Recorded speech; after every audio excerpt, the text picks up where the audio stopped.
Infamous sex offender Jeffrey Epstein used the secluded island to both wine and dine the rich and build a trap where women and children as young as 12 describe rape, sexual abuse, and trafficking. The girls and young women who went on the island were basic prisoners. You couldn't leave. A CNN review of thousands of videos, photos, and emails in the DOJ files, written testimony from victims, and satellite imagery paint the clearest picture yet of how Epstein transformed this island into an elaborate crime scene. The files show the signs of abuse captured on camera. It was just for Jeffrey's amusement. Powerful guests publicly and repeatedly say they didn't see this abuse, but it was so obvious and bold, according to one victim, that anyone spending significant time at any of Epstein's residences would have clearly been aware of what was going on. To do what he planned, Epstein used the island's seclusion. This is my swimming pool. No one's allowed to dock here. My beach. Helicopter or boat were the only way visitors could get to the island he purchased for about $8 million in 1998. In 2002, satellite images show the island, Little St. James, was barely developed. Just one main house here and a few small buildings on the northern tip of the roughly 70-acre island. Over the next 2 decades, you can see Epstein's building spree as he transformed it into a luxurious vacation escape, expanding the main home to the north. He built a larger pool, new cabanas, upgraded rooms, a dental office for some unknown reason, and this unusual-looking building, referred to in the files as a temple. He also bought a $300,000 antique desk and statues worth about $100,000. As Epstein developed his getaway, he wrote repeatedly in emails to business and government leaders, "Come visit me on my island."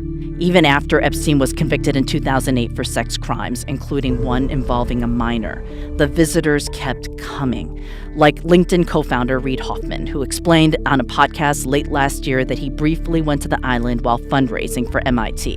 He was a masterful networker. But beneath Epstein's business dealings, Virgin Islands prosecutors say Epstein coerced girls as young as 12 into sexual activity. One victim said she was trapped on the island. "I tried to escape Epstein and the others by trying to swim off after spending the day being raped."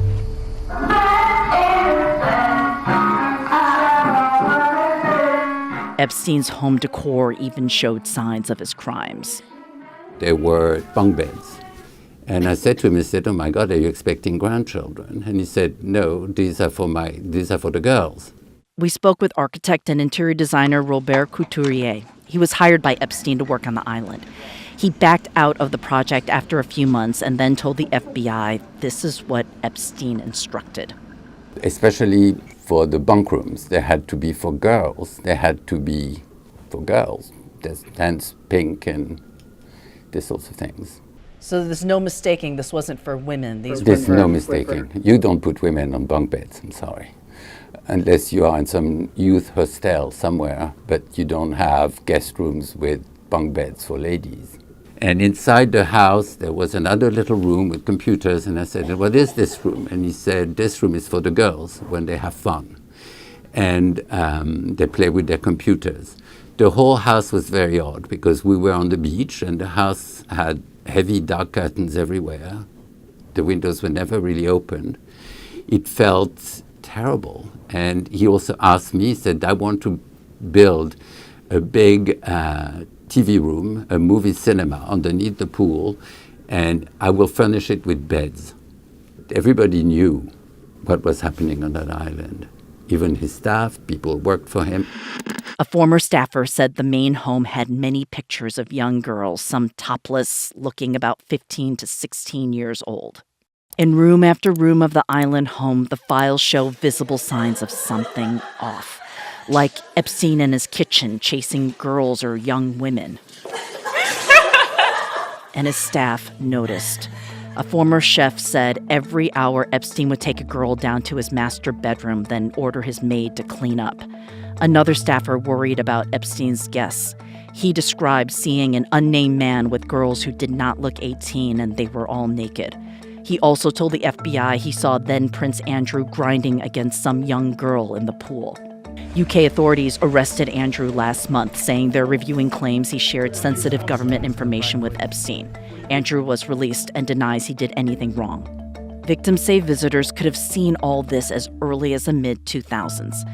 One victim described a 2007 visit by Google co-founder Sergey Brin and then-fiancé and 23andMe co-founder Anne Wojcicki. They observed that we did not speak and that we remained mute.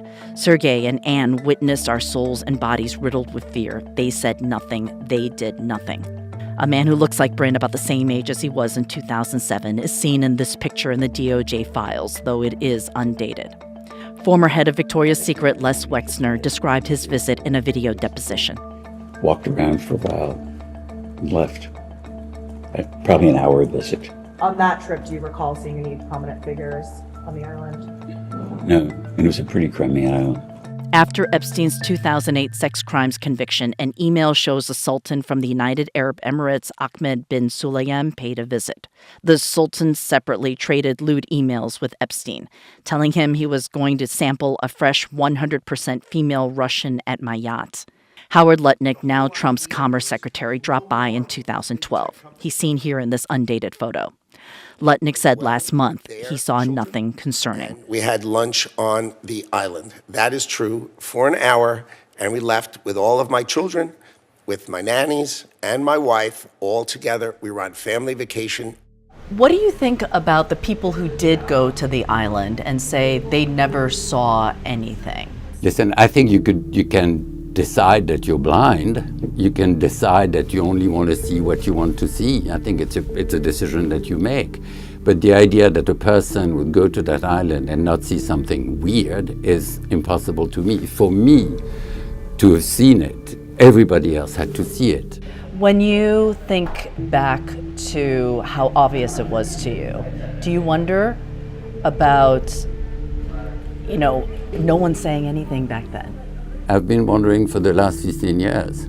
If in 2010 I knew it and we all knew it and I was interrogated and nothing happened, and that he died in 2019 having perpetrated more crimes from 2010 to 2019, and that we could have saved so many young women that wouldn't have had to go through what they went through.